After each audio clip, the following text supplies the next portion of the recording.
Hello there and welcome.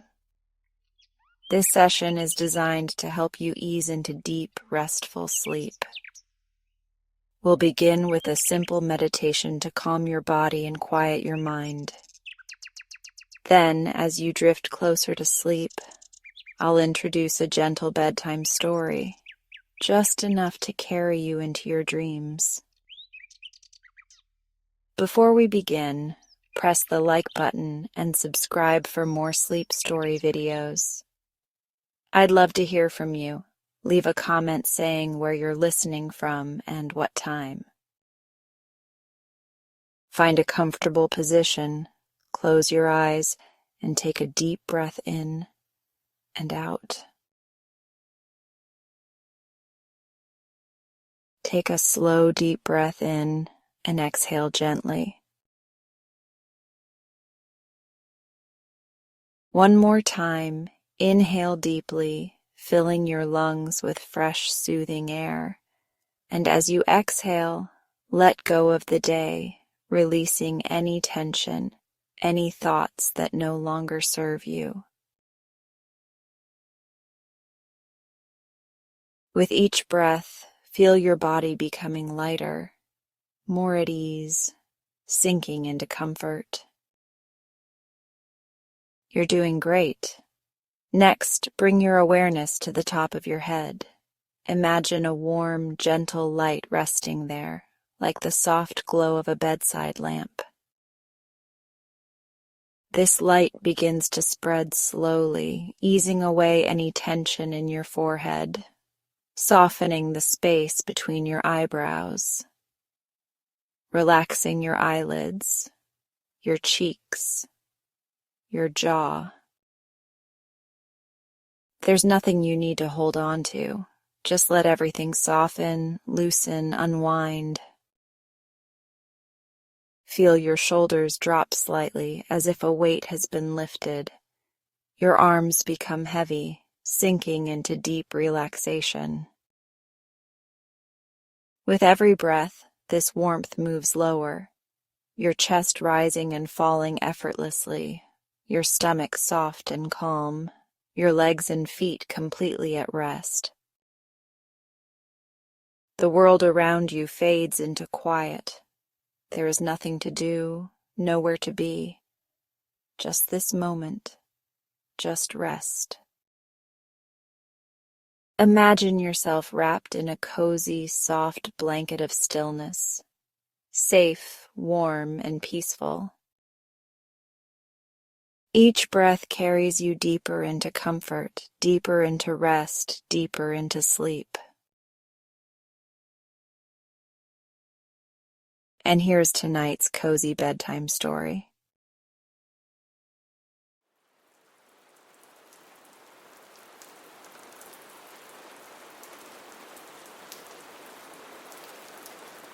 The lottery ticket mindset. Every Friday, as the clock ticks closer to 5 p.m., a familiar flutter of anticipation stirs in my stomach. The workday at Barclay Marketing Solutions tends to drag in that final hour, my desktop cluttered with half-finished ad pitches and lukewarm coffee. But the end of the day isn't just a release from the grind of my mid-level marketing assistant job. It's the promise of something much bigger, wrapped in a simple ritualistic act, buying my weekly lottery ticket. Julie, my best friend and colleague, often teases me as we pack up our belongings. "Ready for your big investment, Megan?" she asks, her voice laced with amusement. Julie has been by my side since college, sharing in both my mundane day-to-day troubles and my far-flung dreams. "It's my retirement plan," I reply with a grin, swinging my purse over my shoulder. The joke is an old one, worn and comfortable between us, but beneath the light-heartedness, a thread of earnest hope persists. Deep down, I'm not entirely joking. Every ticket holds a glimmer of what could be, a life where student loans and rent aren't my foremost concerns. We make our way to Thompson's Convenience, a small family-run shop nestled between a bakery and a dry cleaner's on the busy streets of downtown. The bell above the door jingles as we enter, a sound that has become a part of this weekly ritual. The store smells faintly of coffee and paper, a comforting blend that feels like possibility. "Evening, Megan. The usual?" Mr. Thompson, the elderly store clerk, calls out from behind the counter as soon as he spots me. His smile is as part of the store as the rows of candy bars and fridge full of sodas. "That's right, Mr. Thompson. 1 ticket to Paradise, please," I reply, the line coming out more wistful than I intend. Julie snickers beside me, picking up a pack of gum from the display. Mr. Thompson chuckles, his eyes crinkling at the corners as he prints out my ticket. "One of these days, Megan, this ticket really will be your one-way ticket to paradise," he says, handing it over with a flourish. "Don't forget us little people when you hit the big time." "I won't, but let's not hold our breath," I say, tucking the ticket into my wallet. The familiar exchange, tinged with kindness and routine, buoys my spirits a little. Mr. Thompson's unwavering optimism is a stark contrast to my own skepticism, a trait I've nurtured over years of near misses and outright losses. Julie and I thank Mr. Thompson and step out into the cooling evening. As we walk toward the bus stop, the city lights begin to flicker on, casting long shadows across the pavement. "What would you really do, though? If you won, I mean?" Julie asks, her tone more curious than mocking now. I think about it. A lot, actually. First, I'd pay off my student loans. Then maybe I'd buy a place of my own. Nothing fancy, just a little peace of mind. I start, feeling the familiar daydream unfold. And I'd help my parents out. They've always worried about money. It would be nice to give them a break. And after that, Julie presses, her interest genuine. And after that, I pause, letting myself bask in the fantasy. I'd travel, see everything I've got pinned on my one-day Pinterest board. The world's too big to stay put. The bus arrives, rumbling to a stop in front of us, and we climb aboard. I find a window seat, pulling out the ticket once more. The numbers stare back at me, random, meaningless, yet loaded with every dream I've dared to dream. Tonight, like every Friday night, I allow myself to believe, if only for a moment. In my heart, I'm an eternal hopeful, quietly yearning for a stroke of luck that I know is probably never coming. But until the numbers are drawn, until the reality of another missed chance settles in, I can dream. In dreams, I'm free, I'm rich, I'm unburdened. In dreams, I have already won. And who knows? Maybe this Friday will be different. After all, hope, like luck, thrives in the most unexpected places. As I exited the bustling lottery kiosk, the echoes of Mr. Kingston's words, "Think like a winner before you win," clung to my thoughts like the fog that clung to the early morning streets of our sleepy town.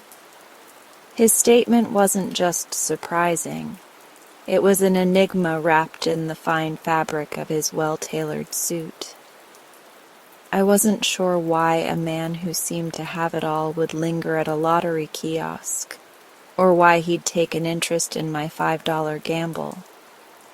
But here I was, holding my ticket a bit tighter, wondering if there was more truth to his words than I had initially allowed. I made my way down the crowded sidewalk, weaving through the morning rush, my mind replaying the brief interaction. Mr. Kingston had an air of confidence that was both intimidating and magnetic. As the owner of Kingston Industries, he was a local legend of sorts. His ventures ranged from technology to real estate, making him one of the most successful figures in the city. People said he had the Midas touch, but until today he had been nothing more than a distant, influential figure to me. I found myself at my favorite cafe, a small, cozy place I frequented for the strong coffee and the quiet corner that became my refuge from the chaos of the world outside. As I settled in with my coffee, the warmth of the cup seeped into my hands, providing a comfort that allowed my thoughts to drift. Why do you play if you don't believe in winning? Mr. Kingston's question echoed again in my mind. It was a good question. Why did I play? I didn't believe in the randomness of luck, yet every week I found myself exchanging cash for hope. It was a contradiction, a habit formed more out of ritual than conviction, yet there I was, participating in a fantasy of what could be, with a ticket tucked safely in my purse. I was so lost in thought that I didn't notice the man taking the seat across from me until he spoke. "Megan, isn't it?" Mr. Kingston's voice was unmistakable. I looked up, startled. "Mr. Kingston, I didn't see you there. To what do I owe the pleasure?" He smiled, a gesture that seemed to ease the lines of his age, making him appear both formidable and kind. "I hope I'm not intruding. I saw you sitting here and thought it might be beneficial for both of us to continue our conversation." I was puzzled but intrigued. "Of course, I'm just surprised, is all. What exactly did you have in mind?" "Let's talk about potential, Megan. You play the lottery, clinging to a strand of hope. What if I told you that you could apply that hope more constructively? What if you could channel it into something tangible?" I raised my eyebrows, unsure where he was going with this. "I'm listening. Have you ever considered what you'd do if you actually won?" he asked, stirring his coffee slowly, eyes locked on mine. I hesitated, then admitted, "Honestly, I've thought about paying off my debts, helping my family, maybe even starting my own business. But it all feels like a distant dream." "That's where you're wrong, Megan. It doesn't have to be a dream. I see potential in people, invest in it, help them grow it. What if I told you that I could help you start that business you dream about? No lottery needed, just hard work, guidance, and a little bit of faith." His proposal was as shocking as it was intriguing. Why would someone like him invest in someone like me? Yet the sincerity in his voice was hard to doubt. "Why me?" I found myself asking. "Because, Megan, I believe in investing in people who understand the value of opportunity. You play the lottery not just for the gamble, but because you're looking for a change. You're looking for a way out, a way up."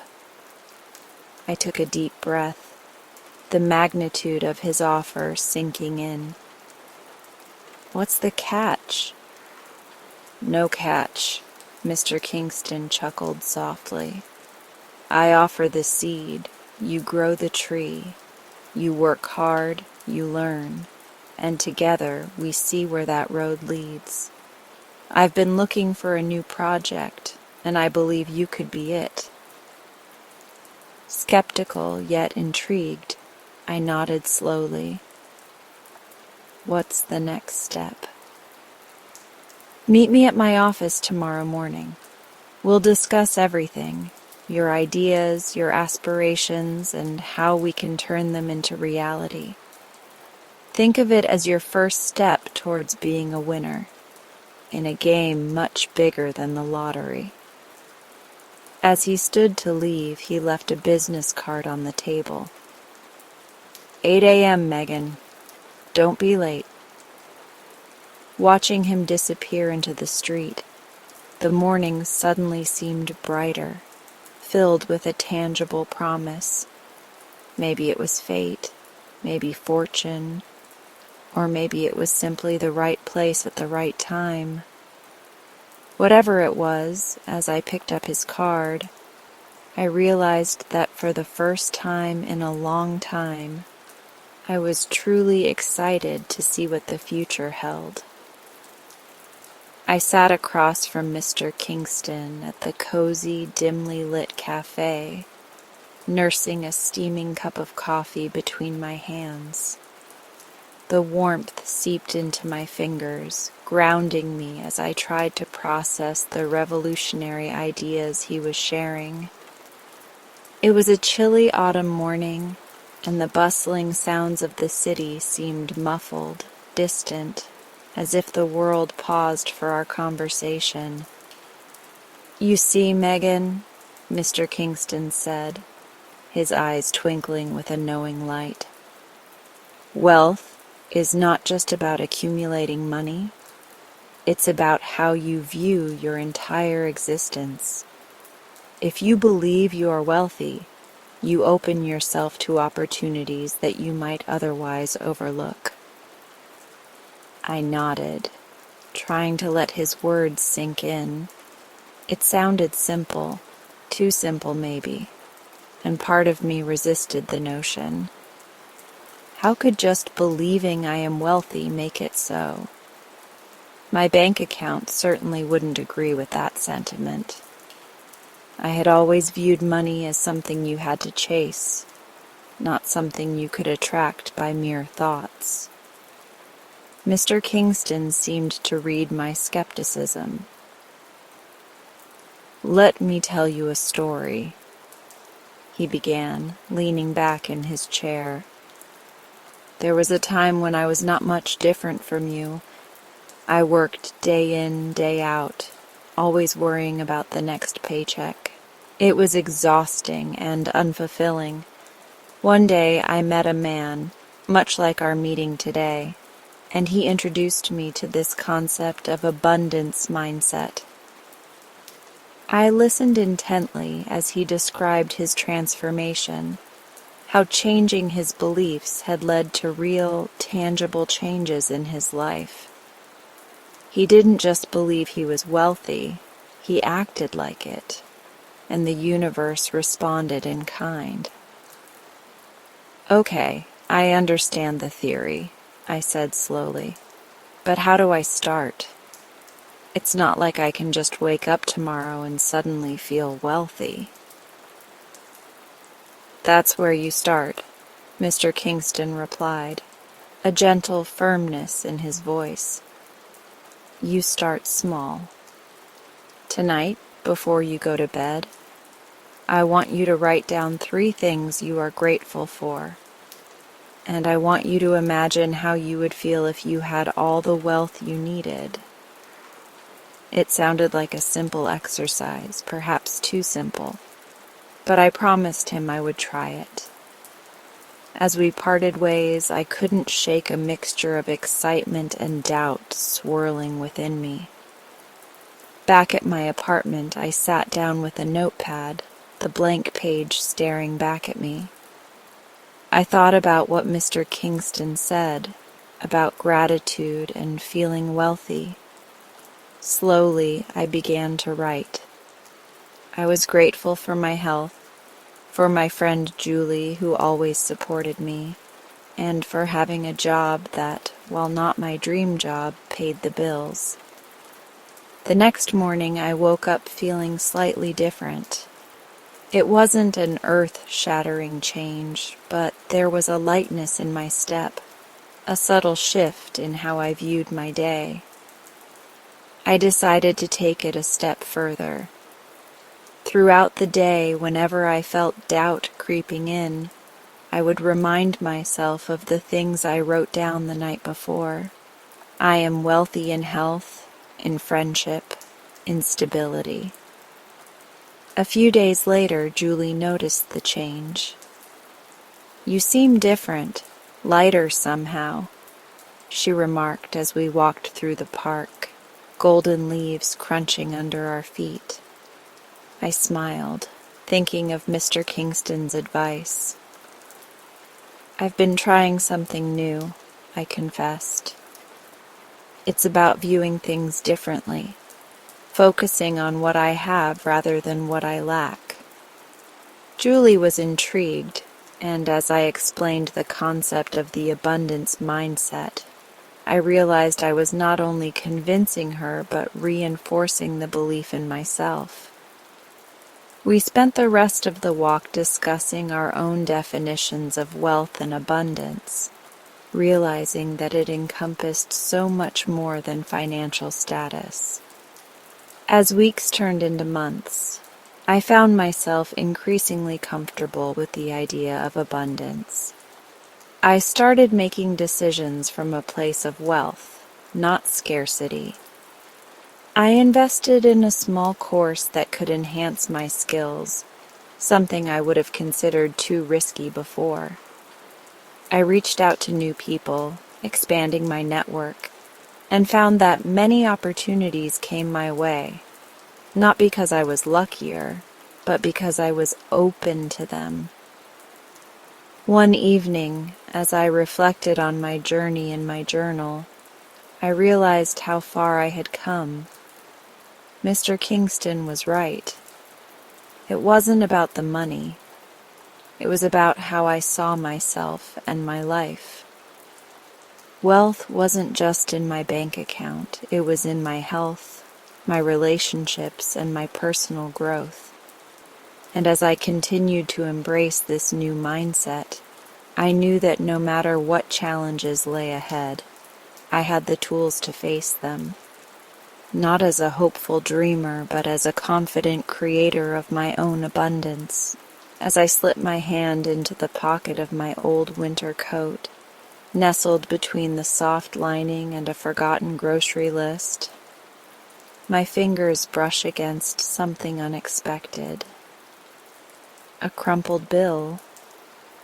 I pull it out, smoothing the $20 against the countertop with a mix of surprise and delight. A small yet welcome discovery. Later that morning, I stand in line at my usual coffee shop, the aromatic blend of espresso and baked goods enveloping me. When I reach the front, I'm about to order my regular when the barista, a cheery woman named Anna, beams at me. "Your coffee's on the house today, Megan. Consider it a random act of kindness." I thank her, the warmth from the gesture matching that of the steaming cup in my hand. Sipping the rich, dark brew, I can't help but feel as though today holds a different kind of energy, as if the universe is aligning in a peculiar yet positive way. At work, the atmosphere is bustling, the hum of productivity a constant backdrop to my focused typing. I've been with the firm for over 3 years, dedicating long hours to projects that often go unnoticed. But today, as I compile the monthly report, something unusual happens. Mr. Reynolds, my usually reserved boss, stops by my desk. "Megan," he starts, his tone more gentle than usual. "I've been reviewing the recent project outcomes. Your input was invaluable. Great job. I look up, startled. Mr. Reynolds acknowledging my effort? His praise, albeit brief, feels like a sunbeam cutting through the persistent overcast of our usual office interactions. Throughout the day, I receive little nods and compliments from coworkers, some about my recent presentation, others about my new haircut. It's as if I've suddenly stepped into a spotlight that had been there all along, waiting for me to notice. Driving home, my mind races. Could there be something to the idea that a positive mindset attracts positive outcomes? It's a concept I've read about but never truly embraced until today. As I park my car, my phone buzzes. It's a text from my best friend Julie. "Dinner tonight? My treat. I've got some great news." At the restaurant, Julie's excitement is palpable. She's been trying to secure a publisher for her cookbook, a dream she's nurtured for years. "They said yes, Meg. They love my concept. It's actually happening." I hug her, thrilled by her success. It's your positive energy, Jules. It's pulling good things your way. We spend the evening chatting, our conversation meandering from her news to my strangely uplifting day.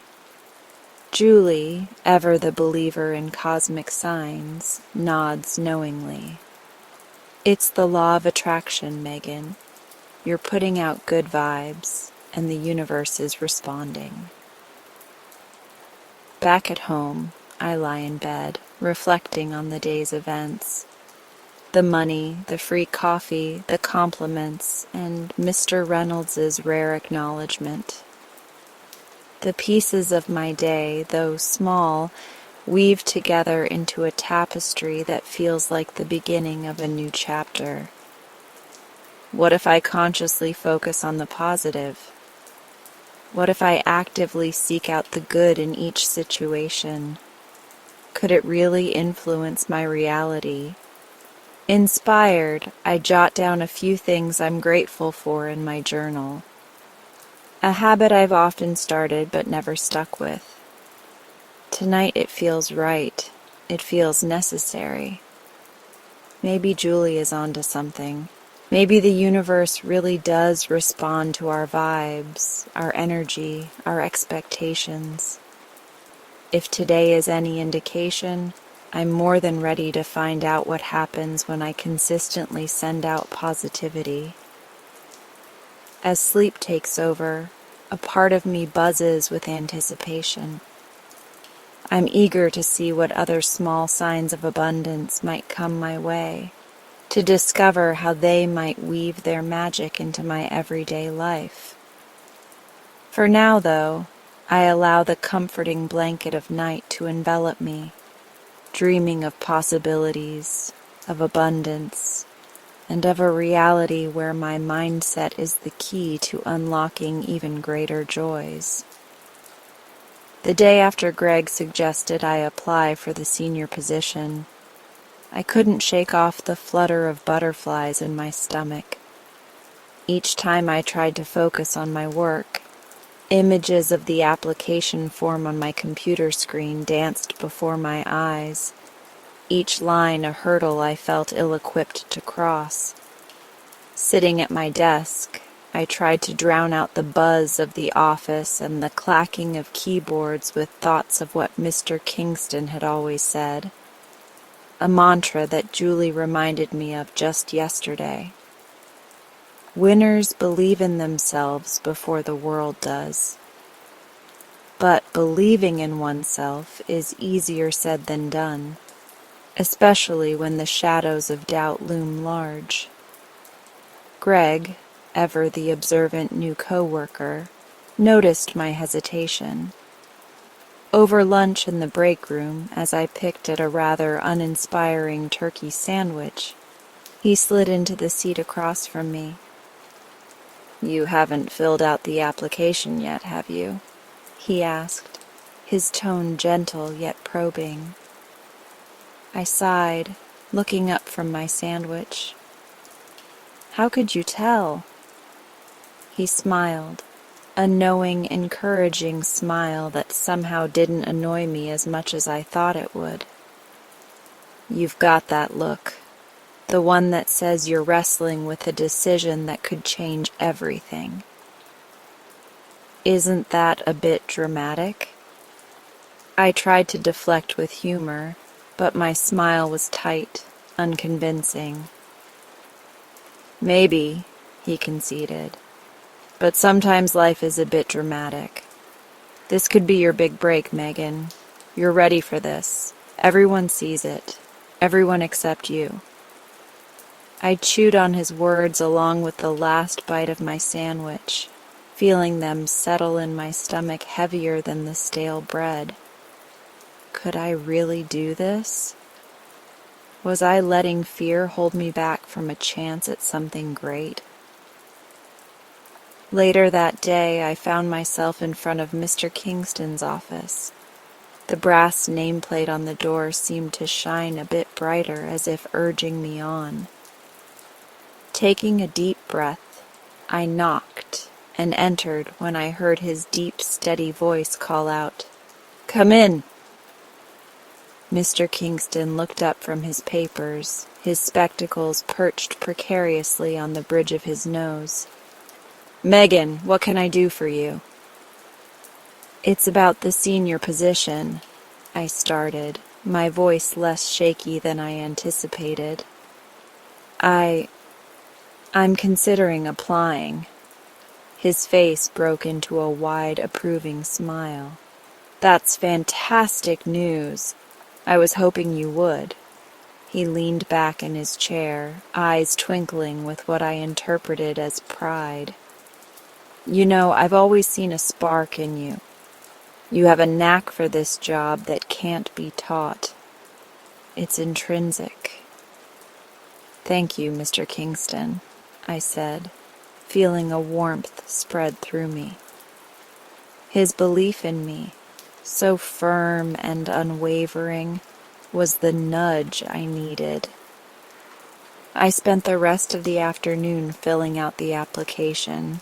Each question, instead of a barrier, became a reflection of my journey, my achievements, and the lessons learned along the way. Greg was right. This was dramatic because it was significant.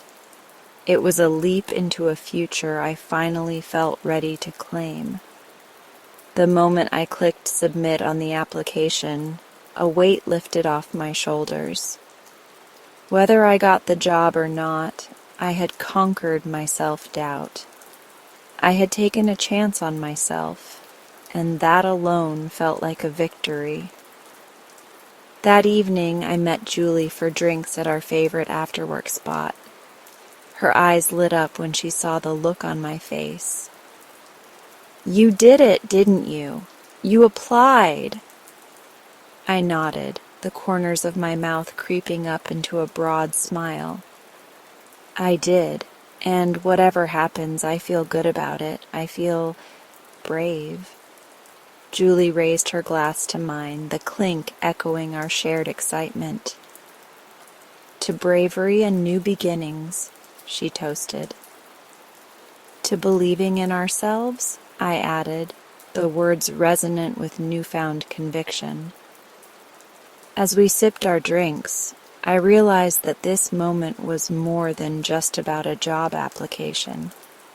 It was about growth, about pushing past the familiar comfort zones and stepping into the unknown with confidence. It was about being a winner in the truest sense, not just in career but in life. As the sun set, casting a golden glow over the city, I felt aligned with the world, ready for whatever challenges it would throw my way. With people like Julie, Greg, and Mr. Kingston in my corner, I was more than just prepared. I was eager. And as the evening turned into night, I knew that no matter the outcome, This was just the beginning of many more leaps I would dare to take. I stand outside the glass doors of the office, allowing myself a moment to breathe in the crisp morning air. The interview with Mr. Reynolds, our formidable HR manager, is still fresh in my mind. Every word, every exchange, feels like a small victory etched into the foundation of my newfound confidence. It's funny how the absence of something as simple as doubt can make the world seem brighter, more welcoming. As I push through the doors, the familiar buzz of the office greets me. The clacking of keyboards and the murmur of voices blend into a symphony of everyday work life.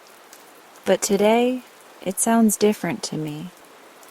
It's as if I'm hearing it all for the first time again, but with ears tuned to a new frequency. I make my way to my cubicle, passing by colleagues who are too engrossed in their tasks to notice the subtle spring in my step. I sit down, switch on my computer, and begin organizing my tasks for the day. However, my mind wanders back to the interview room, where Mr. Reynolds' initially stern expression had softened as the interview progressed. His final words echo in my mind.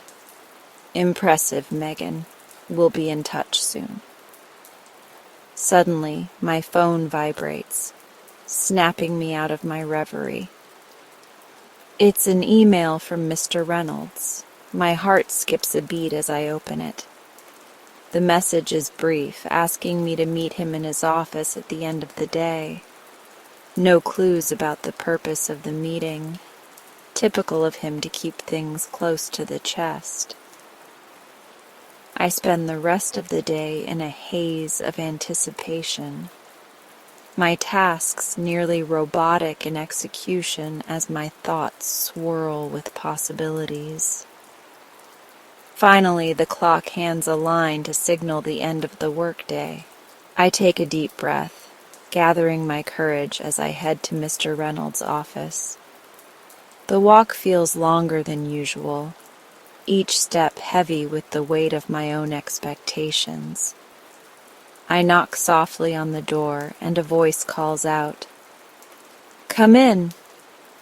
Mr. Reynolds is seated behind his large oak desk, his expression unreadable. I close the door behind me and take the seat across from him. "Megan," he begins, his voice calm and measured. "I wanted to talk to you about your interview. You presented yourself very well. It's clear you've put a lot of thought into your role here and where you want to go." I nod, trying to gauge where this is leading. "I'll be honest," he continues. "The decision wasn't easy.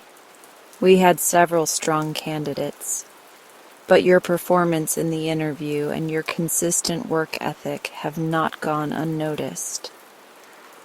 He pauses, and for a moment the room is painfully silent.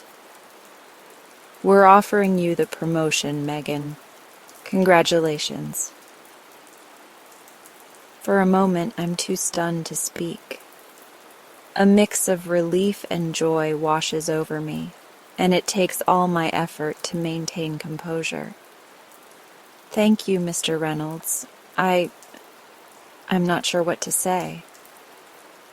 "Say that you'll continue to bring your best," he says with a slight smile. "We're counting on you to help lead the team to new heights." "I won't let you down," I reply, the words thick with emotion.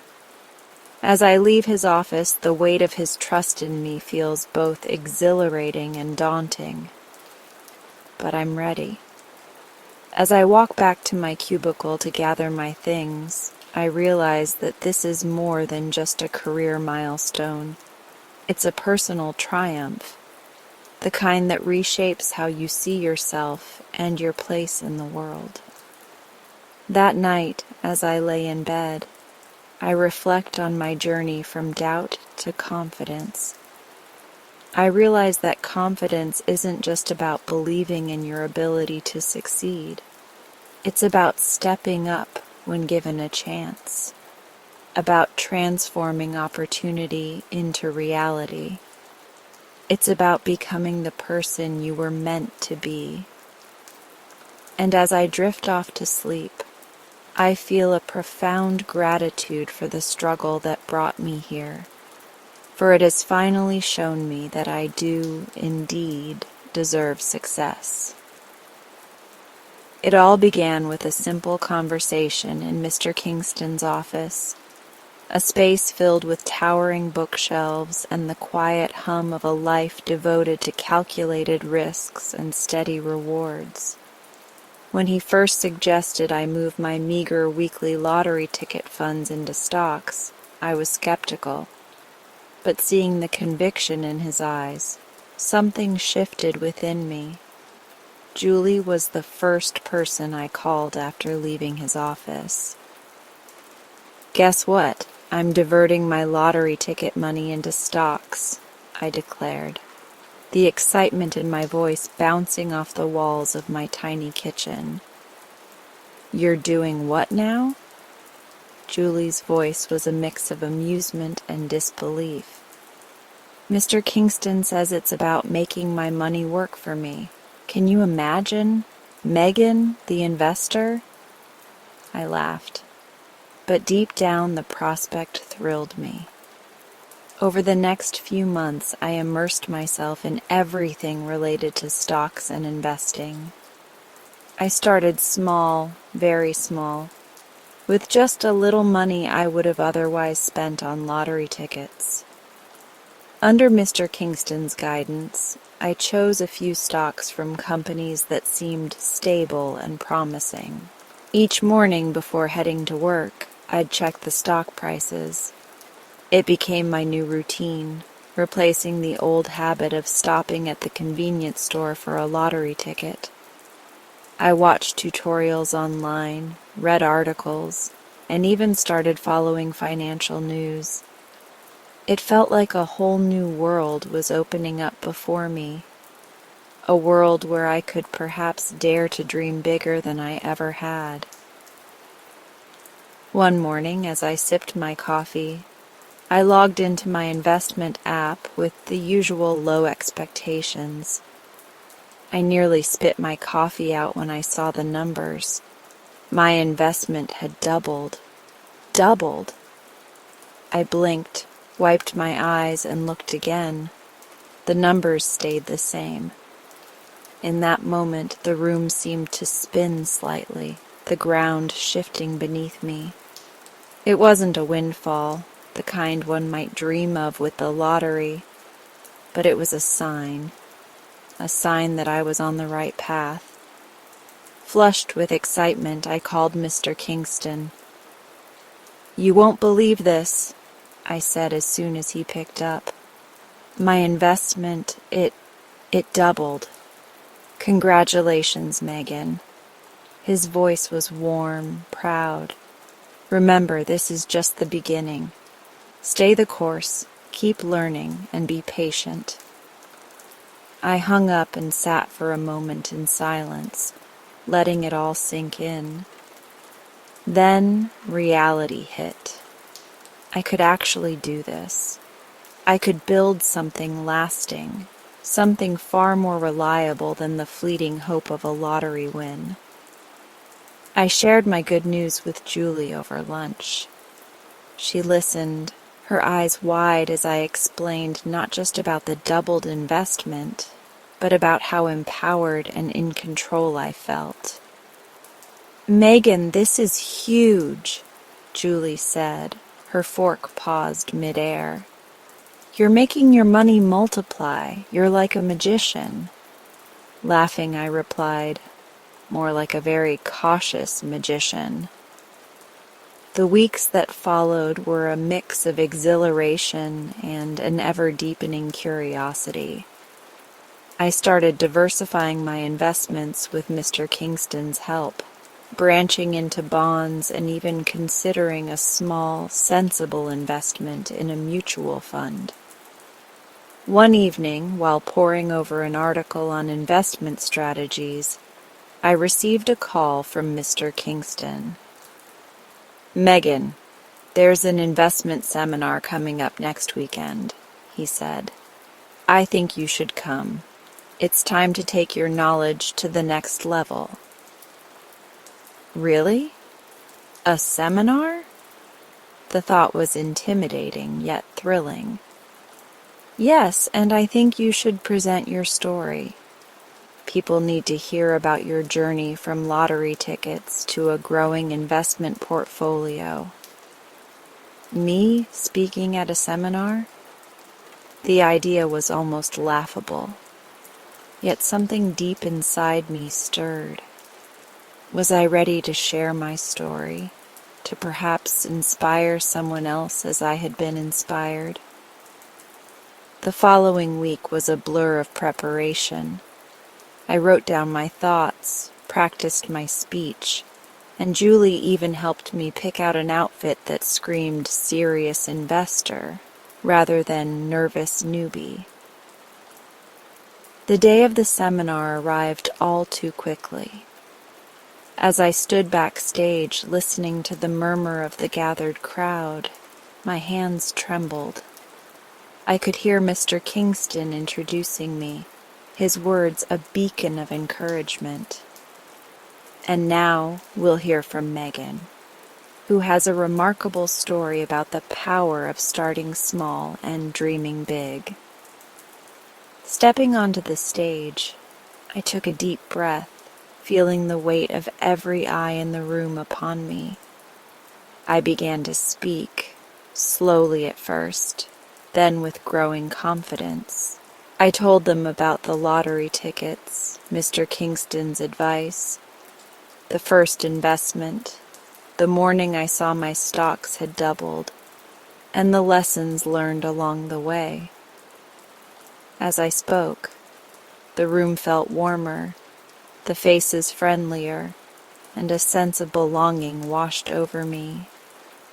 I was part of something greater, a community of individuals who believed in the power of patience and education in building a stable financial future.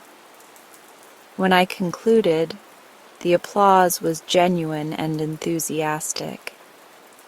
Julie was in the front row, clapping the loudest, her eyes shining with pride. Mr. Kingston gave me a nod that said, without words, "Well done." As people came up to talk to me afterwards, sharing their own stories or asking for advice, I realized I had indeed changed. I was no longer just Megan.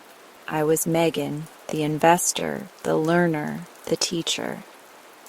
The journey of transforming my financial life had truly begun, not with a lucky ticket, but with a choice to invest not just in the market, but in myself. And that was the investment that truly changed everything. Today, I'm heading to an event that feels a little like stepping into a new chapter of my life. It's a sunny morning, and the warm light streaming through my window seems to underscore the optimism bubbling inside me. I've always believed in the power of new beginnings, and this, I sense, is certainly one of them. After donating a significant portion of my recent bonus to a local charity, a decision that filled me with a profound sense of peace, I received an unexpected invitation from the charity's director, a warm and energetic woman named Julie. She invited me to a gathering of donors, a chance to meet like-minded individuals who believe that prosperity flourishes when shared. As I prepare for the day, I choose my outfit carefully, opting for a blue dress that feels both comfortable and confident, a reflection of my inner state.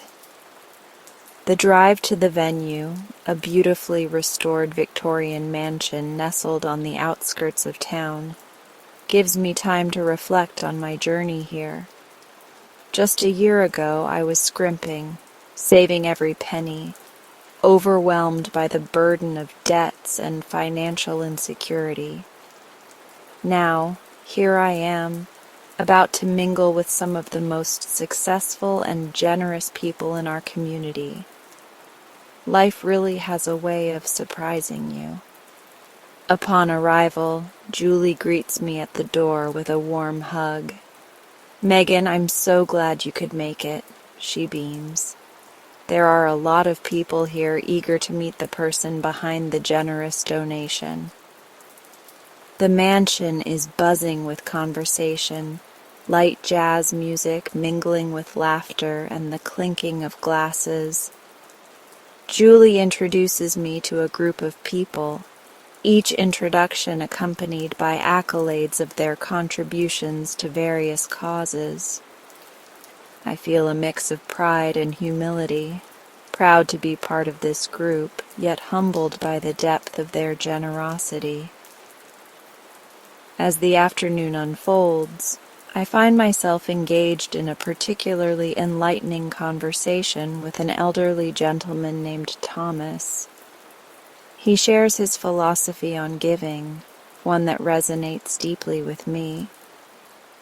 "Wealth is not just about having a lot, Megan," he says, his eyes twinkling with wisdom. "It's about what you do with what you have. And when you give, you open up a space for more to come in, not just for you, but for all those around you." His words echo in my mind as Julie ushers us into the dining hall for a formal meal.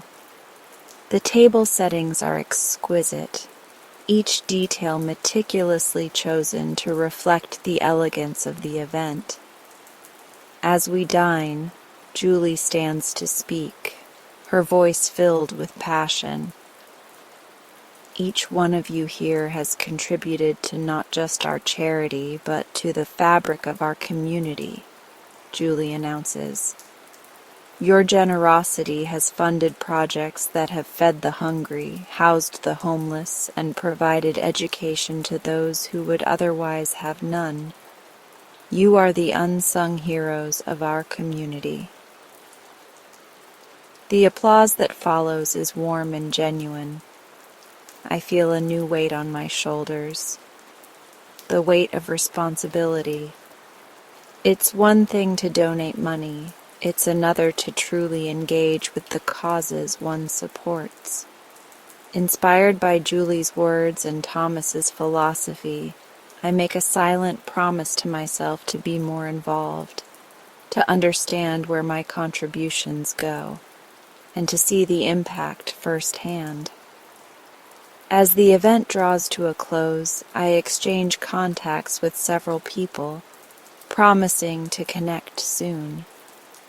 Driving home, I can't help but feel that today was about more than just meeting people or enjoying a luxurious afternoon.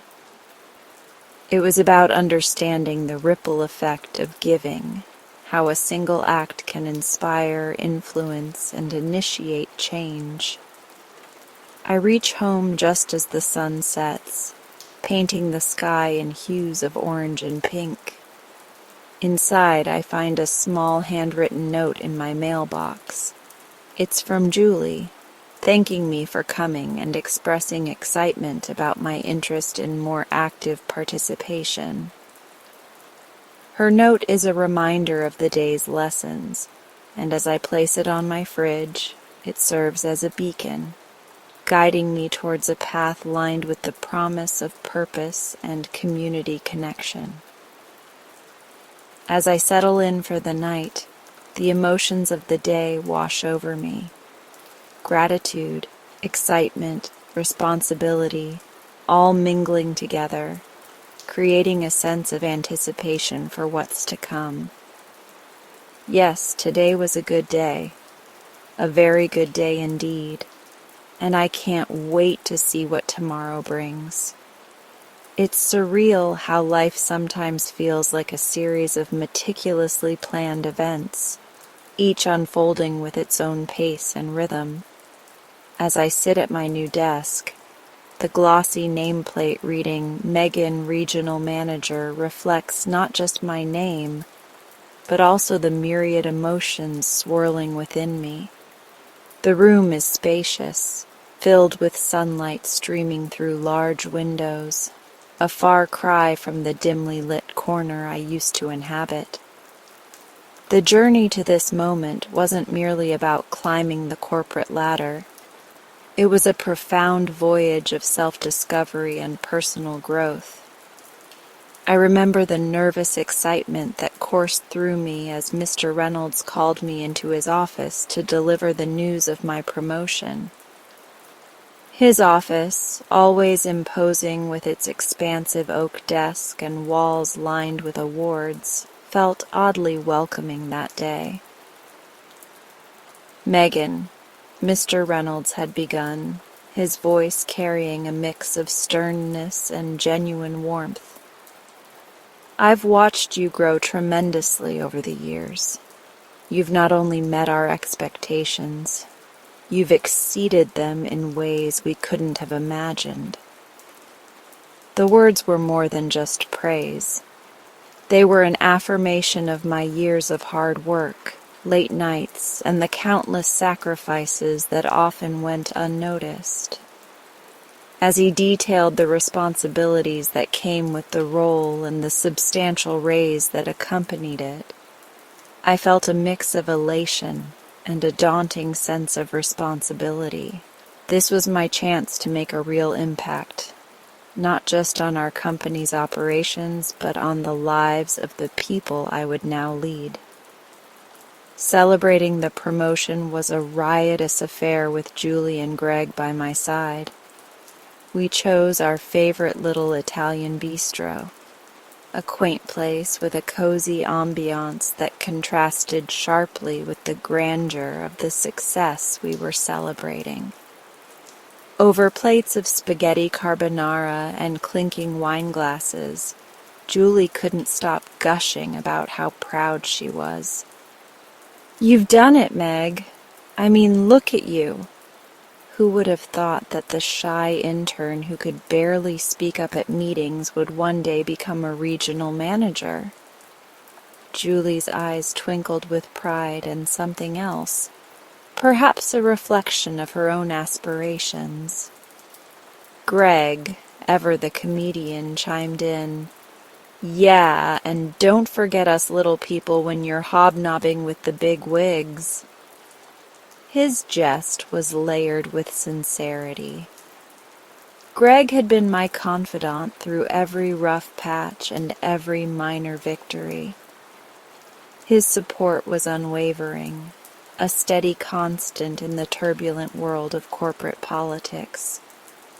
Their words, filled with love and encouragement, reminded me of the many personal battles I had fought, the insecurities I had overcome, and the skills I had painstakingly developed. It wasn't just about proving my worth to the company, but to myself.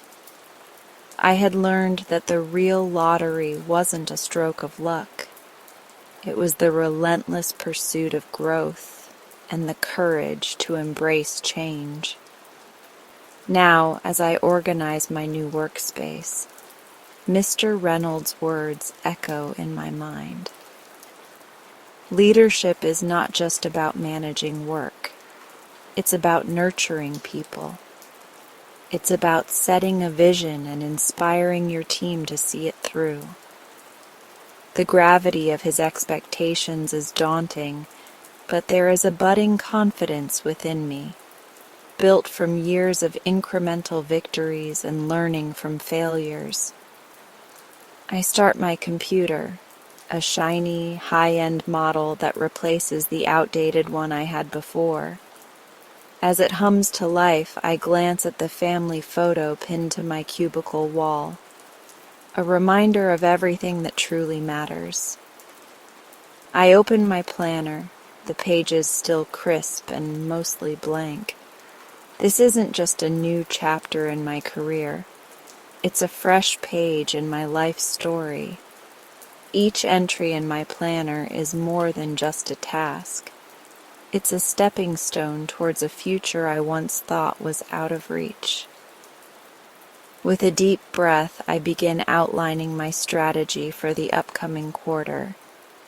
There's an electric thrill in the possibility of what lies ahead, coupled with a grounded understanding that the path will not always be easy. I am ready, not just to lead, but to inspire, not just to manage, but to empower. The real work begins now, and I am here for it, with my heart wide open and my mind sharp and focused. This promotion isn't just a new job title, it's a testament to my journey, a journey of embracing challenges and transforming them into opportunities. And as I delve into the intricacies of my new role, I carry with me the lessons learned, the friendships forged, and the quiet promise to myself to continue growing, not just as a leader, but as a person. After all, isn't that what life's all about? I stepped into the cool shade of Mr. Kingston's bookstore, the familiar smell of old paper and leather binding instantly comforting me. I hadn't been here in months, not since I decided to change my life strategy. The bell over the door announced my arrival, a quaint sound that always seemed to herald the beginning of something significant. "Ah, Megan, is that you?" Mr. Kingston's voice, rich and warm, floated from somewhere among the towering shelves. "It's me," I called back, walking towards the sound. "It's been a while, hasn't it?" He emerged from behind a shelf crammed with books on philosophy and economics, his eyes twinkling behind his round spectacles. "Indeed it has. And you look different, more settled." I smiled, taking a moment to glance around at the books. "I feel different," I admitted. "I've stopped buying lottery tickets." Mr. Kingston raised his eyebrows, a playful smirk tugging at his lips.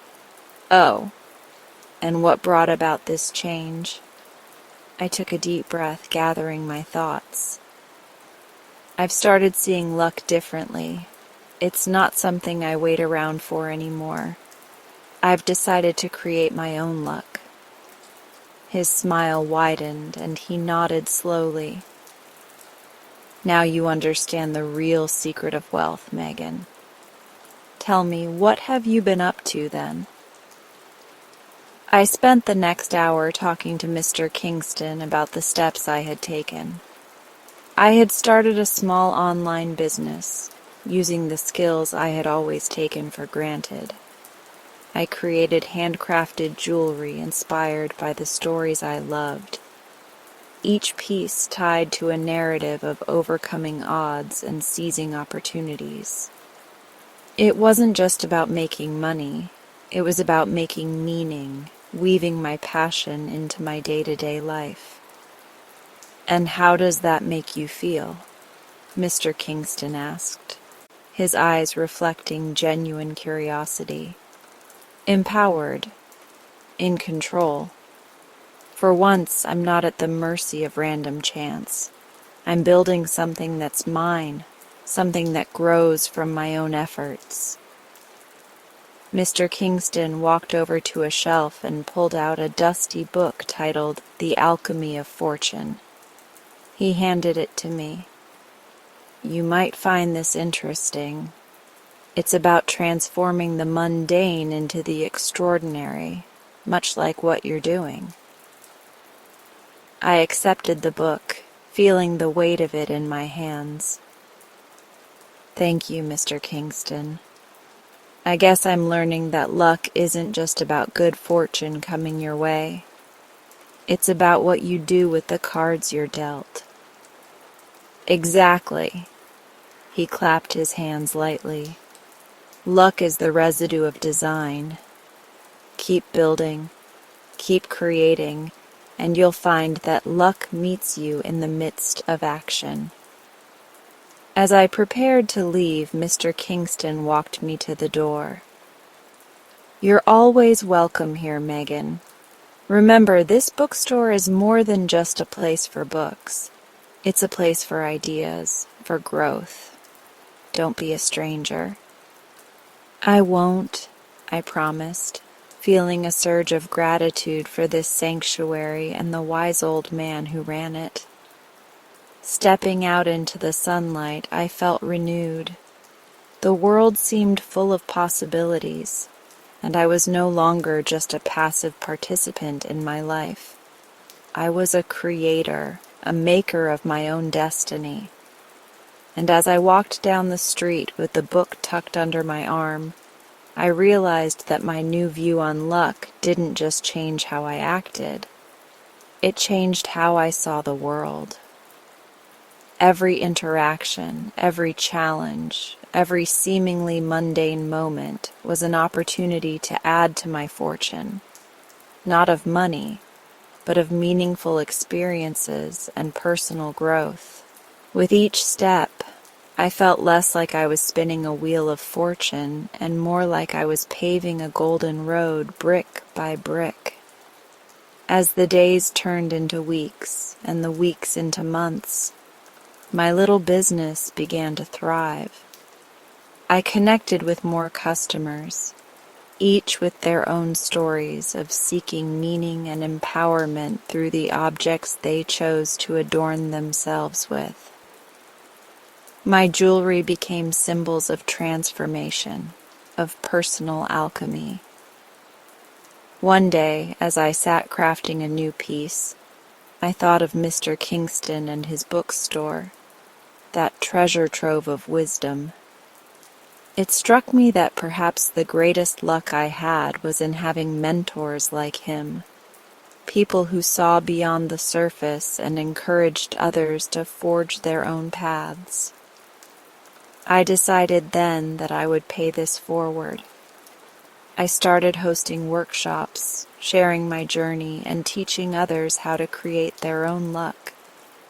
Each session was a reminder of how far I had come, from a hopeful dreamer waiting for her winning lottery ticket to a confident entrepreneur shaping her own fortune. And in this new chapter of my life, I found a deeper, more profound wealth than I had ever imagined, one forged from purpose, passion, and persistence. In the quiet hours of the morning, just as the first light crept through my curtains, I would find myself awake, reflecting on the journey that had brought me here. From a timid intern to a confident mentor, each step was marked by growth and learning. Now, as I poured myself a cup of coffee and settled into my favorite armchair, I couldn't help but smile thinking about the exciting prospects ahead. Greg had been working hard to prepare for an upcoming promotion, and I had taken it upon myself to help him.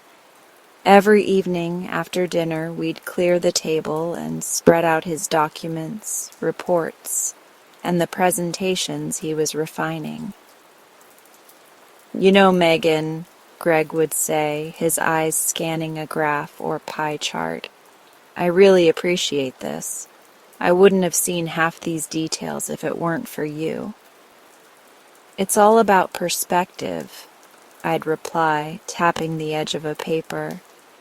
"You're so close to it, Greg.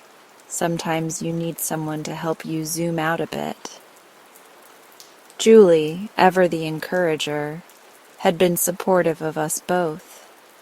She often joined our sessions, offering her insights, which added immense value given her knack for out-of-the-box thinking. Between the three of us, there was a synergy that was palpable, a shared understanding that we were all working towards something greater than ourselves. During the day, my role at the company had evolved significantly. I found myself not just managing projects, but also mentoring some of the younger colleagues who were where I had been years ago. I saw my younger self in them, their eagerness mixed with trepidation, their ambitious ideas often held back by self-doubt. One such colleague was Anna, a bright but somewhat reserved new hire.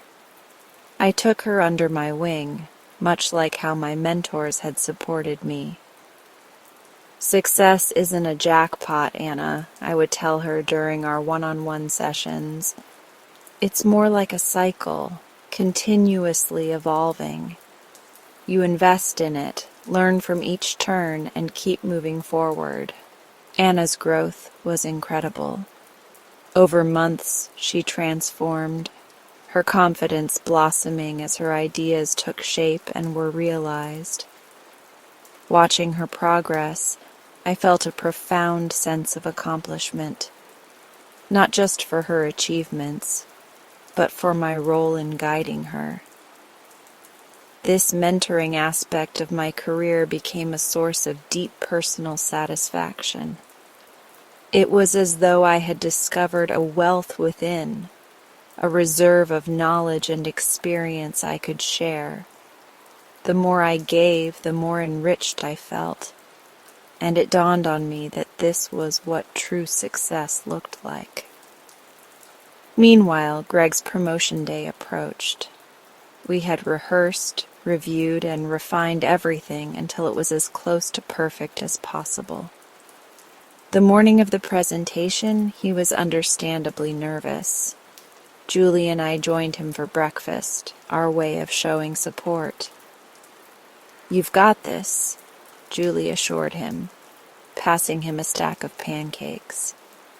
"Just speak from the heart and remember all the hard work you've put in."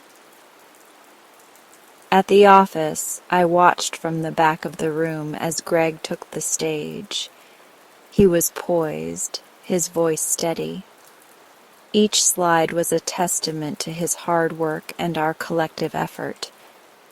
When he finished, the room erupted in applause. The pride I felt was overwhelming, and when he looked over at us, his smile said it all. The cycle of success had spun once again, not just for Greg, but for all of us. We had all grown through the process, learning new skills and deepening our connections. As mentors, we not only imparted wisdom, but also received it in return, each interaction teaching us something new about ourselves and each other. Reflecting on this, I understood more than ever that success wasn't a solitary achievement, but a shared journey. It was about lifting while climbing, about the bonds formed and the lives touched along the way. And as I continued to invest in myself and those around me, I realized that the true wealth was the journey itself, enriched by each person's growth, including my own. As the day ended and I returned to my quiet morning ritual, I knew that with each new day came new opportunities to learn, to teach, and to grow. And in this cycle I found not just success, but profound fulfillment. As I walk away from Mr. Thompson, the corners of my lips curve upward in a soft, contented smile.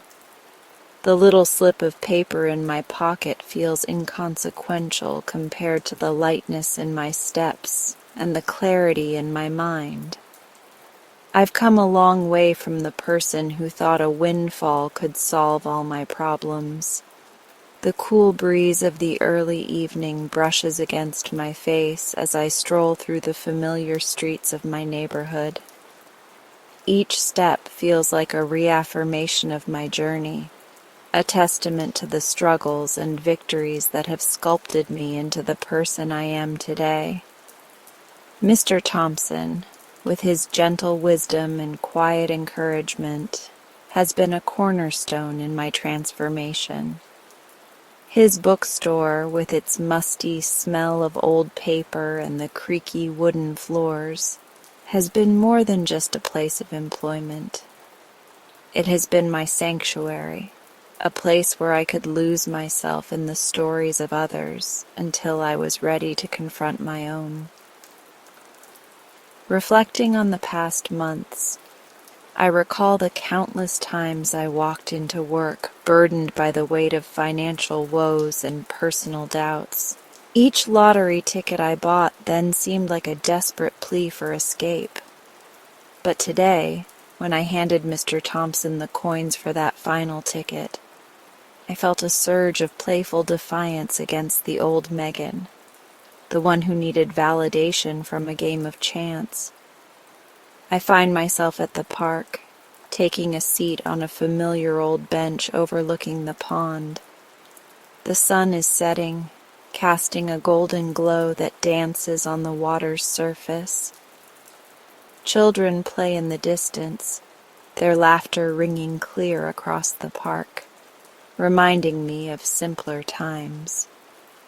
My hand reaches into my pocket, fingers brushing against the lottery ticket. I pull it out, staring at the numbers, random picks that could mean everything or nothing at all.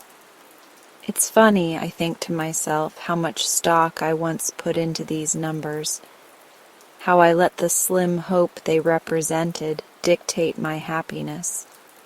But now I see them for what they truly are, a mere game, a distraction. The real prize wasn't something that could be won in a lottery. My thoughts drift to Mr. Thompson, his kind eyes and his knack for saying just the right thing at the right time. Life's not about the cards you're dealt, but how you play them, he'd said one evening as he arranged books on a shelf. It was one of many Thompsonisms that stuck with me, shaping my outlook and my choices. I remember the day he shared his own story, the struggles of his youth, the years of hardship that eventually led him to own the small bookstore.